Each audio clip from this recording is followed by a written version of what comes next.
Welcome back to Elusive Escapes. Today we're in Doha, Qatar, a city where old traditions meet modern marvels. You've got glittering skyscrapers, souqs full of treasures, and desert landscapes that are out of this world. And we're about to show you the spots that most tourists never find. And the first place among them is Doha Corniche. Start your walk at the northern end of the Doha Corniche, right outside the Sheraton Grand. The moment you step onto this palm-lined promenade, you're met with a sweeping curve of waterfront that stretches 7 kilometers along Doha Bay. The skyline rises ahead of you. Glass towers, geometric shapes, lights dancing off the sea. Take your time heading south. On your left, the water glows with reflections of old wooden dhows. You can hop on one for a short ride. Many serve local food on board. As the sun sets, the boats light up and cruise slowly across the bay. It's calm but never dull. On your right, green spaces open up one after another. First comes Sheraton Park. Open lawns, a mini hill that gives you a raised view of West Bay, and locals out biking, kicking footballs, or sipping carrick under the trees. Keep going and you'll hit Al Dafna Park, quieter but just as scenic. Palm, neem, and olive trees line the walking paths. Sit for a bit or let the kids loose in the play area. Food, you're covered. Stop by Al Morjan right by the water for Arabic and Lebanese dishes with a front row seat to the sea, or try La Veranda if you're craving Italian. More casual cafes are scattered along the way. As you walk further, the Museum of Islamic Art starts coming into view. The path curves slightly toward it, passing the Pearl Monument on your right, a giant open shell holding a pearl and one of Doha's most photographed spots. It sits right at the entrance to Dow Harbor. And just past the park, the National Museum of Qatar appears. Its design looks like a desert rose frozen mid-bloom. This is where you wrap up your walk, 7 kilometers that show you the old and new sides of Doha, all stitched together by one continuous waterfront path. The nearest metro stations are Corniche, West Bay QIC, and Al Bida. No tickets needed. Just show up, start walking, and let Doha unfold in front of you. And since we're already around the West Bay area, we are going to take you to a nearby place to cool off, do some shopping, or just take a breather between sightseeing spots. City Center Shopping Mall. You'll find this massive shopping mall right in the heart of Doha's downtown, surrounded by those sleek high-rises. It's connected directly to 2 5-star hotels, City Center Rotana and JW Marriott Marquis, which means you can literally walk straight in from your hotel room if you're staying there. And just across the street, the Doha Exhibition and Convention Center, so it's right in the thick of everything. Once you step inside, it's 5 full floors packed with over 370 stores, an entire cinema complex, loads of restaurants, and plenty of spaces to sit, relax, or recharge. If you're visiting with kids, they'll love the play areas and even a mini putting green tucked inside. One of the cool things is how close it is to everything. From here, you can hop on the Doha bus sightseeing tour. It actually starts and ends right at City Center. The metro is super convenient too. Just take the red line and get off at DECC station. You'll come up right next to the mall. If you're hungry, you've got a wide mix of food to try, whether you're craving something quick or want to sit down for a proper meal. And since the mall stays open late until midnight on weekends, you've got plenty of time to unwind after a busy day around the city. But if you're looking for a shopping experience that adds a little more luxury and a unique twist, our next stop is something straight out of a European fairy tale. Villaggio Mall. You'll find it right next to Aspire Park, about a 30-minute drive from Hamad International Airport. It's also metro accessible. Just hop off at Al Azizia station on the Gold Line and walk straight into this over-the-top experience. From the moment you step inside, you'll notice something different. The entire mall is built to look like a mini Venice. Seriously, there's an actual indoor canal with gondolas gliding through it. Yes, you can hop on one and ride past painted skies and faux Italian architecture. It sounds kitschy, but it works, especially when the gondola drops you off at Via Domo. This is where the high-end fashion lives. Think Dior, Gucci, Louis Vuitton, Fendi, and the rest of the designer crowd, all lined up in one gold-accented luxury wing. Villaggio is a full-day experience. Bring the kids, or just be a kid yourself. The Gondolania theme park inside the mall is surprisingly massive. There's an indoor go-kart track, roller coaster, laser tag arena, bowling lanes, and a roller glider. And the Olympic-sized ice rink, it's the biggest in the country, and it's fully certified for skating competitions. If you're after something a bit calmer, you can head to the IMAX Cinema to catch the latest blockbuster in style. The mall also has a long list of cafes and restaurants, from quick snacks to full sit-down meals. Whether you're into sushi, pizza, or traditional Qatari cuisine, there's a spot here for you. Now that we've explored Doha's modern side, next we are going to take you to a place that's been a center of trade for centuries, Souq Waqif. If you're looking for something that captures the essence of old Qatar, this is where you start. You can walk through its maze-like alleys and feel like you've stepped into a different time without ever leaving the city. Souq Waqif isn't just a market, it's a full experience. You'll find shops packed with colorful textiles, handmade crafts, and perfumes that hit you with scent before you even step inside. There's a section just for spices, where you can browse sacks of saffron, dried lemons, and loose tea stacked like treasure. And right around the corner, there's the Gold Souq. You can also visit the Falcon Souq, which is exactly what it sounds like. You'll see real falcons perched inside glass cases, and yes, you can hold one if you're up for it. There's even a falcon hospital nearby just in case. And while you're exploring, keep an eye out for the stables. Arabian horses and camels are housed just steps away from the main square. Souq Waqif really comes alive in the evening. As the sun sets, the entire place glows under warm lantern light. Street musicians start playing, food stalls open up, and cafes fill with people enjoying traditional Qatari meals, Arabic coffee, or just catching up with friends. You can sit down for a proper dinner, grab a quick kunafa to go, or even try a Yemeni mandi plate if you're in the mood for something rich and filling. It's located right in the center of Doha. You can get there by car, taxi, or the Gold Line on the metro. Just get off at Souq Waqif station, and if you're already walking the Corniche, it's only a few minutes away. This isn't the kind of place where you come in with a checklist. You just walk, explore, and let it unfold around you. And since we're already exploring Qatar's rich heritage, let's head to a place where art, music, and history come together beautifully. Katara Cultural Village.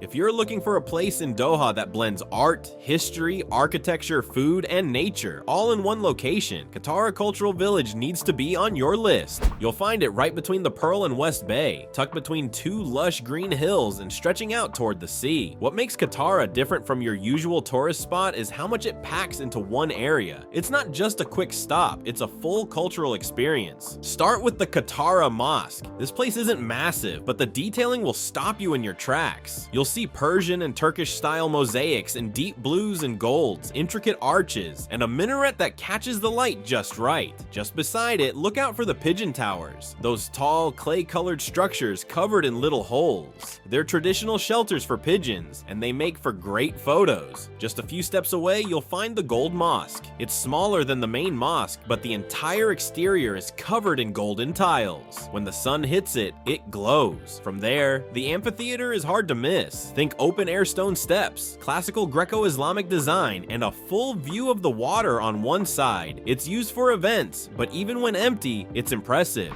If you walk down 21 High Street, you'll find a stretch of high-end stores, including Galeries Lafayette. It feels more European than Middle Eastern at times, but with an outdoor cooling system, you can shop or grab a coffee outside no matter the season. If you're traveling with family or love stargazing, don't miss the Al Thuraya Planetarium. It's fully digital, has 200 seats, and walks you through the universe in a way that's engaging even if you're not a science buff. And to understand Qatar's transformation from a humble desert nation to a global powerhouse, there's one place that captures it all, and that is where we are going next. National Museum of Qatar. The National Museum of Qatar is a walk-through experience of the country's past, present, and future, all wrapped in one of the most striking buildings you'll ever see. You can find it right off Museum Park Street, not far from the Corniche. If you're coming by metro, just hop off at the National Museum station on the Gold Line. The building itself is a major highlight. Designed by Jean Nouvel, the architect behind the Louvre Abu Dhabi, the museum was inspired by the Desert Rose, a natural crystal formation found in in Qatar's arid landscapes. The structure is made of interlocking disc-like forms, and it's huge, over 430,000 square feet of exhibition space. But it doesn't just look cool. It's built around the historic palace of Sheikh Abdullah bin Jassim Al Thani, which used to serve as Qatar's royal residence and government headquarters. Step inside and you'll find 11 immersive galleries that take you through Qatar's story. You'll see archaeological treasures, old manuscripts, traditional jewelry, and cultural artifacts that paint a vivid picture of how this nation evolved. One of the biggest crowd pullers is the Pearl Carpet of Baroda, an extravagant masterpiece made of over 1.5 million pearls and embedded with diamonds, rubies, and emeralds. There's also a special focus on Qatar's long history with the sea, trade, and pearling.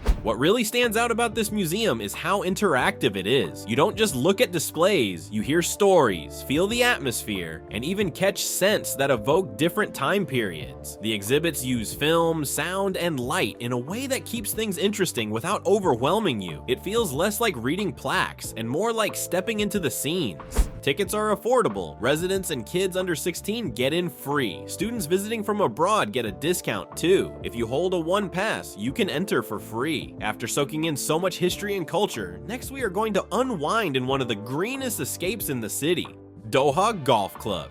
You'll find this spot tucked away in West Bay, just a short ride from Lusail Metro Station or about 30 minutes from the airport by car. And it's not just for golf lovers. Doha Golf Club is one of those places that quietly surprises you. Whether you're into hitting the greens or just want a peaceful place to walk, relax, or grab dinner with a view, this one's worth checking out. It's been around since 1998, and while it's known for putting Qatar on the international golfing map, there's more going on here than just 18 holes. You've got 2 golf courses to choose from, one full championship course and a smaller 9-hole one that's great for beginners or quick rounds. And yes, you can actually play here at night. The courses are fully lit, so evening rounds under the stars, definitely an option. But even if golf isn't your thing, you can still enjoy the place. The walking tracks weave through lush green areas with skyline views popping up between the trees. The whole setting feels calm, open, and a little unexpected given how close it is to Doha's busy center. It's a nice break if you're staying nearby in the Pearl, Lusail, or West Bay and want something slower paced. Entry to the club itself doesn't require a ticket if you're just coming for the restaurant or event space, but playing on the course does come with fees. If you plan to try your hand at golf or book a lesson, it's a good idea to check in with them online or call ahead.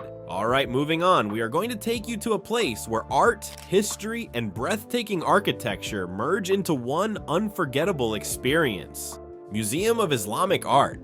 If you're walking along the Corniche and wondering what that sleek cream-colored building sitting on its own little island is, that's the Museum of Islamic Art. You can head there on foot if you're already nearby, or take a short 15-minute drive from Hamad International Airport. The nearest metro station is the National Museum stop on the Gold Line. Either way, it's easy to reach and absolutely worth the stop. And from the outside, the architecture already sets the tone. The museum was designed by I.M. Pei, yes, the same architect behind the Louvre Pyramid in Paris. He came out of retirement just to work on this. The design pulls from Islamic traditions but gives them a modern edge, creating something that feels both timeless and new. The whole structure was inspired by a 9th century fountain in Cairo. Inside, it only gets more impressive. The museum covers 4 floors of galleries filled with art, history, and artifacts from across the Islamic world, spanning 14 centuries. One of the standout pieces is the Shahnameh manuscript, an epic Persian text that's more than 1,000 years old. You'll also see items like the planispheric astrolabe, a navigation tool from the 10th century Iraq, and an emerald plaque once owned by India's Mughal emperors. If you're into books, there's a heritage library inside with more than 21,000 titles, including rare Arabic and English editions. And if you're more into food, the 5th floor is home to Idem, a fine dining restaurant by French chef Alain Ducasse. As for tickets, entry is free for Qatar residents, kids, and students. Non-resident adults pay a little ticket fee. The museum is open daily and regularly hosts cultural programs, art workshops, concerts, and screenings. Overall, if you only visit one museum in Doha, make it this one.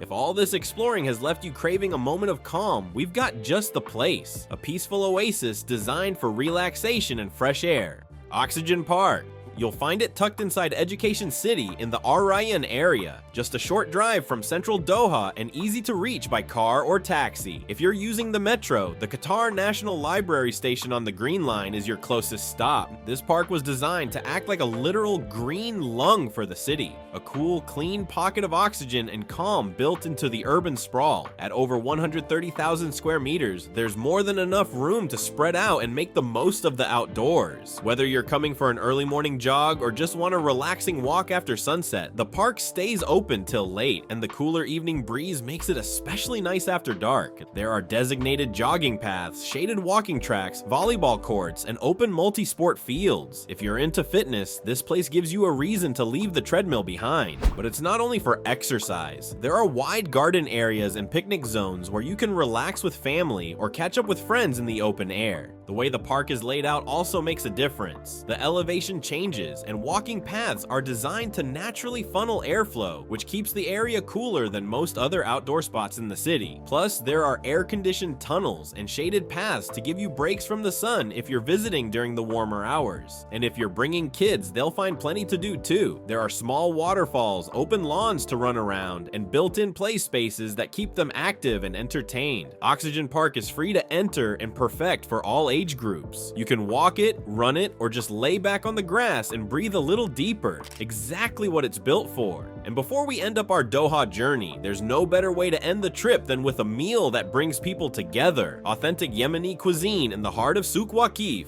Bandar Aden. Bandar Aden is one of those places that hands you an experience on a plate. You'll find it tucked near the quieter end of the Souq, not far from the Falcon Souq, and the moment you step inside, the pace shifts. The floor seating, traditional cushions, and warm, low lighting pull you into another world, a slice of Yemen in the heart of Qatar. The real charm here is how authentic it feels. You won't find polished menus with fancy pictures or elaborate presentations. What you get is the real deal. Sit down the traditional way, no chairs needed, and be ready to eat with your hands just like they do in Yemen. It's all part of the experience, which makes the food taste even better. Start with their mandi. It's the house favorite for a reason. Fragrant rice, layered with tender fall-off-the-bone lamb or chicken that's been slow cooked in a blend of spices. You don't need to understand all the flavors. Just let them do their thing. Pair it with the hot, freshly baked Yemeni bread that comes puffed and warm, perfect for scooping up sauces and stews. The atmosphere is relaxed. The staff are friendly without hovering, and everything feels unhurried. It's not overly crowded during lunchtime, so if you want a more peaceful meal, that's the sweet spot. Evenings, though, are livelier, especially after sunset when the Souq comes to life.